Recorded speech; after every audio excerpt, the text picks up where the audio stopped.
Hello students, आज से हम स्टार्ट कर रहे हैं हमारे बीएससी फाइनल ईयर केमिस्ट्री की यूनिट नंबर 1, जिसमें आपका पहला इंपॉर्टेंट टॉपिक रहेगा प्रकाश वैद्युत प्रभाव। इसके पहले हमने इनऑर्गेनिक केमिस्ट्री की यूनिट नंबर 1 को पूरी तरह से कवर कर लिया है, जिसमें हमने सारे इंपॉर्टेंट टॉपिक्स का डिस्कशन कर लिया है। तो अभी तक जिन स्टूडेंट्स ने अभी इनऑर्गेनिक केमिस्ट्री की इंपॉर्टेंट क्वेश्चन की वीडियो नहीं देखी, वो डिस्क्रिप्शन बॉक्स में दी गई प्ले लिस्ट पर जाकर चेक कर सकते हैं।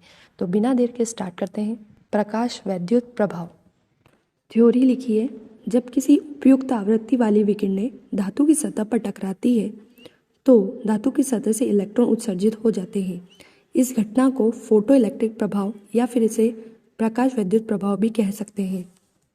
अब इसे समझेंगे। देखो क्या बोल रहा है कि यदि किसी धातु की सतह पर, ये आपकी धातु की सतह है, आपकी धातु, तो जब धातु की सतह पर उपयुक्त आवृत्ति वाली विकिरणें यानी उपयुक्त आवृत्ति वाला प्रकाश, है ना, धातु की सतह से टकराता है, तो जैसे ही वो प्रकाश धातु की सतह पर जाता है, धातु की सतह से जो इलेक्ट्रॉन होते हैं वो बाहर निकलते हैं। ये देखो यहाँ पर आपको दिख रहा होगा, उपयुक्त आवृत्ति वाली प्रकाश या लाइट बोलते हैं जिसे हम, वो धातु की सतह पर टकराती है तो धातु की सतह से इलेक्ट्रॉन आपको लाल कलर के निकलते हुए दिखाई दे रहे हैं। इसी प्रभाव को प्रकाश वैद्युत प्रभाव या फोटो इलेक्ट्रिक प्रभाव भी बोलते हैं। ठीक है, आगे लिखा है, फोटो इलेक्ट्रिक प्रभाव में फोटोन जब धातु की सतह से टकराता है तो वह संपूर्ण ऊर्जा इलेक्ट्रॉन को दे देता है। इस ऊर्जा को पाकर इलेक्ट्रॉन इस योग्य हो जाता है कि वह नाभिक के आकर्षण को तोड़कर परमाणु से पृथक हो जाता है।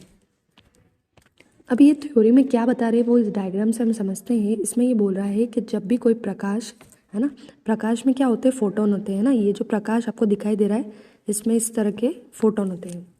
ये फोटोन जिस ऊर्जा से इस धातु की सतह पर टकरा रहे हैं, तो ये फोटोन क्या करते हैं, अपनी ऊर्जा किसको दे देते हैं, यहाँ अंदर जो इलेक्ट्रॉन होते हैं ये फोटोन अपनी ऊर्जा उन इलेक्ट्रॉन को दे देते हैं।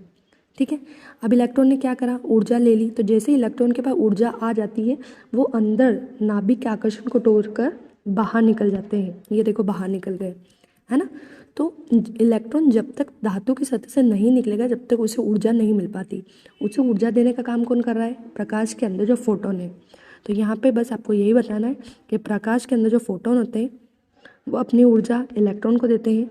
इलेक्ट्रॉन के पास इतनी ऊर्जा आती है कि वो नाभिक के आकर्षण को तोड़कर बाहर निकल जाता है। यही होता है आपका प्रकाश विद्युत प्रभाव। अब आगे लिखा हुआ है, धातु की सतह से इलेक्ट्रॉन के उत्सर्जन के लिए प्रकाश को एक न्यूनतम आवृत्ति आवश्यक होती है। इस आवृत्ति को देहली आवृत्ति कहते हैं। देखो इसमें बोला है ना, तो हमें समझ में आ गया कि जब प्रकाश कहाँ पे धातु की सतह पे टकराता है तो इलेक्ट्रॉन को निकालता है। लेकिन हर प्रकाश, हर कोई विकिरण या हर तरह का प्रकाश धातु की सतह से इलेक्ट्रॉन को नहीं निकाल सकता। क्यों?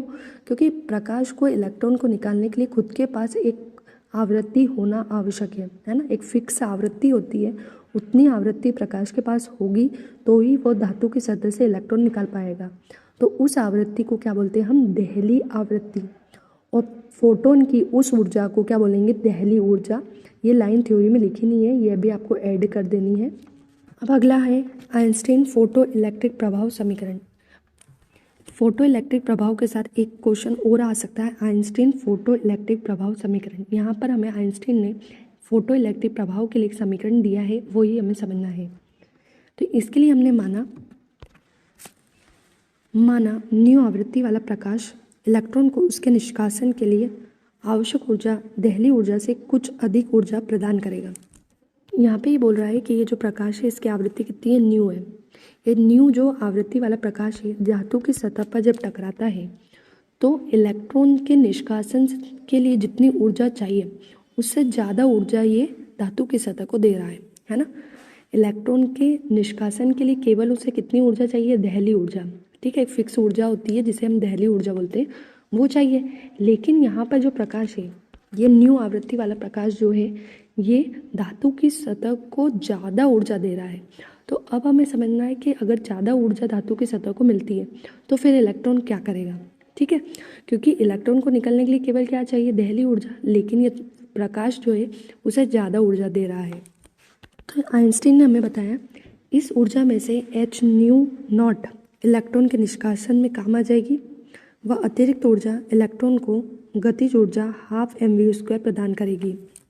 देखो अब प्रकाश ने क्या करा, ऊर्जा तो दे दी लेकिन वो ऊर्जा ज़्यादा थी तो कुछ ऊर्जा तो इलेक्ट्रॉन के निष्कासन में काम आ गई, यानी Hv0 ऊर्जा इलेक्ट्रॉन के निष्कासन में काम आती है, और बाकी की जो बची हुई ऊर्जा है जिसे हम बोलते हैं हाफ mv², वो होती है इलेक्ट्रॉन की गतिज ऊर्जा। यानी बची ऊर्जा जो होती है वो इलेक्ट्रॉन की गतिज ऊर्जा में चली जाती है। तो आइंस्टीन के नियमानुसार इक्वेशन क्या बन जाएगी, टोटल ऊर्जा थी hν, ये जो ऊर्जा है ये प्रकाश की ऊर्जा है जो इलेक्ट्रॉन को दे रहा है, जिसमें से H0 काय में काम आ गई, इलेक्ट्रॉन के निष्कासन में, और हाफ mv² जो ऊर्जा थी वो इलेक्ट्रॉन को गतिज ऊर्जा देती है।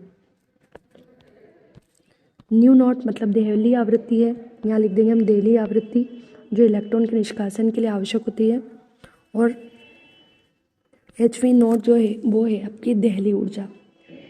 नेक्स्ट स्टेप में हम क्या करेंगे, इस Hv0 को माइनस में ले आएंगे, तो फॉर्मूला क्या हो जाएगा, Hν minus Hν0 equal to half mv²। ये वाला जो था इसको उस साइड ले गए इक्वल के, तो ये माइनस में हो गया, तो इक्वेशन बन जाएगी Hν minus Hν0 equal to half mv²। क्या करा, इन दोनों में से H कॉमन ले लो, तो H कॉमन गया फर्स्ट वाले में से, तो क्या बचा अंदर न्यू, सेकंड वाले में से भी H कॉमन गया तो क्या बचा μ0, तो ये हो गया H ब्रैकेट में new minus μ0 equal to half mv²। समीकरण 1 को आइंस्टीन फोटो इलेक्ट्रिक प्रभाव समीकरण कहते हैं, यानी ये जो समीकरण 1 आया इक्वेशन नंबर 1 है ये, इसे ही आइंस्टीन का फोटो इलेक्ट्रिक प्रभाव बोलते हैं। तो ये था आपका टॉपिक प्रकाश विद्युत प्रभाव और आइंस्टीन का फोटो इलेक्ट्रिक प्रभाव समीकरण।